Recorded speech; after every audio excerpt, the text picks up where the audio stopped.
Hi hello everyone, నేను మీ రాజేశ్వరిని అండి. ఈరోజు రాజీ హోమ్ స్టైల్లో కొత్తిమీరతో రోటీ పచ్చడిని సింపుల్ ప్రాసెస్లో ఎలా దంచుకోవాలో ఈరోజు ఈ వీడియోలో చూసేద్దామండి. చాలా బాగుంటుంది. రోటీ పచ్చళ్ళు అయితే ఇంకా బాగుంటాయి, అందరికీ తెలిసిన విషయమే కదా. ఇక లేట్ చేయకుండా వీడియో చూసేద్దాం. మరి ఫస్ట్ ఆఫ్ ఆల్ నేను ఇక్కడ ఒక కట్టమైన కొత్తిమీరను తీసుకున్నాను. కొత్తిమీర ఫ్రెష్గా ఉండాలండి. ఈ కొత్తిమీరను కూడా శుభ్రంగా కడిగేసేయాలి. కాడలతో సహా నీట్గా ఒలుచుకోవాలి. ఇలా అంతా చెత్త ఉంటుంది కదండి, దాన్ని పక్కకు తీసేసుకొని కాడలతో సహా ఈ విధంగా ఒలుచుకొని శుభ్రంగా ఒక 2-3 సార్లు కడిగేసేయాలి. దుమ్ము అనేది ఉంటుంది, ఇసుక కూడా ఉంటుంది. సో 2-3 సార్లు నీట్గా కడిగేసేయాలి కొత్తిమీరని. మనం ఎంత కొత్తిమీరను తీసుకున్నామో దానికి సరిపడా ఎండుమిర్చిని తీసుకోవాలి. అంటే మనం ఎంత కారం తినగలమో చూసుకొని ఎండుమిర్చిని వేసుకోవాలి. అలాగే కొద్దిగా జీలకర్రను కూడా తీసుకోవాలి. కొన్ని వెల్లుల్లి రెబ్బల్ని కూడా వేసుకోవాలండి. నేనైతే ఇక్కడ 7-8 వరకు వెల్లుల్లి రెబ్బల్ని తీసుకున్నాను. స్టవ్ పైన ఒక వెడల్పాటి ప్యాన్ పెట్టేసి అందులో just 1 table spoon 1.5 table spoon పైన ఆయిల్ని వేసుకోవాలి. ఆయిల్ కొద్దిగా వేడైన తర్వాత మనం తీసుకున్న ఎండుమిర్చిని ఇక్కడ వీడియోలో చూపిస్తున్న విధంగా హాఫ్గా తుంచి వేసుకోవాలి.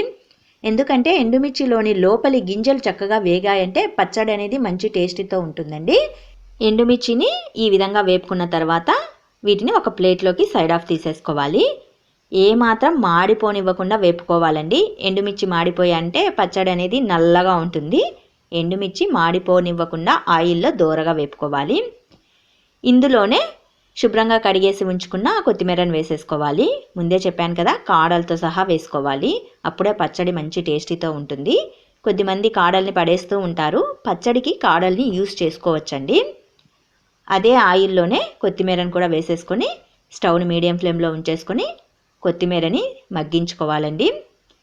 జస్ట్ ఒక 5 మినిట్స్లోగా కొత్తిమీర అనేది మగ్గిపోతుంది. ఇక్కడ వీడియోలో చూపిస్తున్న విధంగా చూడండి, చక్కగా మగ్గిపోతుంది. ఈ విధంగా మగ్గించుకోవాలి. ఇలా మగ్గిన తర్వాత దీనిని కూడా కాసేపు చల్లారనివ్వాలి. కొత్తిమీర ఎండుమిర్చి పూర్తిగా చల్లారిన తర్వాత మనం రోట్లో వేసి దంచుకోవాలి. మనం దంచే రోటిని ముందుగా ఒక క్లాత్తో నీట్గా తుడిచేసుకోవాలి. ఇందులో అయితే నేను కొద్దిగా ఎండు కొబ్బరిని వేస్తున్నానండి. మరీ ఎక్కువగా వేయట్లేదు, జస్ట్ కొద్దిగా ఎండు కొబ్బరిని వేసి ముందుగా దంచేస్తున్నాను. ఎండు కొబ్బరి మెదిగిన తర్వాత ఇందులో వేయించి పెట్టి ఉంచుకున్న ఎండుమిర్చిని వేసుకోవాలి. అలాగే కొద్దిగా సాల్ట్ని కూడా వేసేసుకోవాలి. ఇందులోనే కొద్దిగా జీలకర్రను కూడా వేసేసుకోవచ్చు. ఇప్పుడే జీలకర్రను ఏమీ వేయించాల్సిన అవసరం ఏమీ లేదండి. కొద్దిమంది వేయిస్తారు, మీ చాయిస్ అనమాట అది. ఎండుమిర్చితో పాటు పూర్తిగా వేయించి దంచుకోవచ్చు, డైరెక్ట్గా అలాగైనా వేసి దంచుకోవచ్చు. నేను అలాగే వేసేసాను. ఎండుమిర్చి పూర్తిగా నలిగిన తర్వాత ఇందులో కొత్తిమీరను వేసేసుకోవాలి. కొత్తిమీరను కూడా వేసేసుకొని కచ్చాపచ్చాగా దంచేసుకోవాలి. ఇందులో ముందుగా నానబెట్టి ఉంచిన చింతపండును వేసుకోవాలండి. కొద్దిగా అయితే సరిపోతుంది చింతపండు. ఇక్కడ వీడియోలో చూపిస్తున్న విధంగా కొద్దిగా చింతపండును వేసుకోవాలి. పచ్చడి టేస్ట్ బాగుంటుంది. ఇలా చింతపండు వేసి దంచామంటే ఈ పచ్చడి ఒక 4-5 రోజుల వరకు నిల్వ ఉంటుందండి, ఏమీ పాడవదు. చింతపండు కూడా చక్కగా మెదిగిన తర్వాత ఫైనల్ స్టేజ్లో ఉన్నప్పుడు వెల్లుల్లి రెబ్బల్ని వేసేసుకోవాలి. మీరు ఒకవేళ చింతపండు వేసుకోలేకపోతే కొత్తిమీరతో పాటు టమోటాను వేసుకొని వేయించుకొని దంచుకోవచ్చండి. టమోటాను వేసామంటే పచ్చడి 1 రోజు 2 రోజుల కంటే ఎక్కువ నిల్వ ఉండదు. చింతపండు వేసేసామంటే ఒక 4-5 రోజుల వరకు నిల్వ ఉంటుంది. పైగా ఎండుమిర్చి, చింతపండు, కొత్తిమీర కాబట్టి ఈ పచ్చడి ఒక 4-5 రోజుల వరకు నిల్వ ఉంటుందండి, ఏమీ పాడవదు. ఇలా దంచుకున్న పచ్చడికి కాస్త పోపు పెట్టుకోవాలి. పోపు పెట్టుకుంటే కనుక రుచి ఇంకా బాగుంటుంది. స్టవ్ పైన చిన్న పోపు గరిట పెట్టేసి జస్ట్ 1 టేబుల్ స్పూన్ పైన ఆయిల్ వేసి ఆయిల్ హీట్ అయినాక పోపు దినుసులు, కరివేపాకు ఆకులు, అలాగే ఎండుమిర్చి, క్రష్ చేసిన వెల్లుల్లి రెబ్బల్ని వేసేసుకొని పోపును పెట్టుకోవాలి. పోపు కూడా దోరగా వేగిన తర్వాత ఈ పోపును తీసుకెళ్ళి పచ్చడికి యాడ్ చేసుకోవాలి.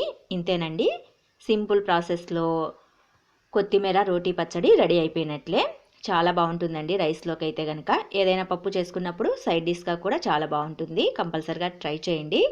మరి మీకు నేను చేసిన కొత్తిమీర రోటీ పచ్చడి ప్రిపరేషన్ వీడియో నచ్చినట్లయితే మరికొన్ని ఇలాంటి వీడియోస్ కోసం వెంటనే మా ఛానల్ని అయితే సబ్స్క్రైబ్ చేసుకోండి. అలాగే ఈ వీడియోకి తప్పకుండా ఒక లైక్ ఇవ్వండి. Please support my channel. ఈ వీడియో చూసినందుకు ప్రతి ఒక్కరికి ధన్యవాదాలు.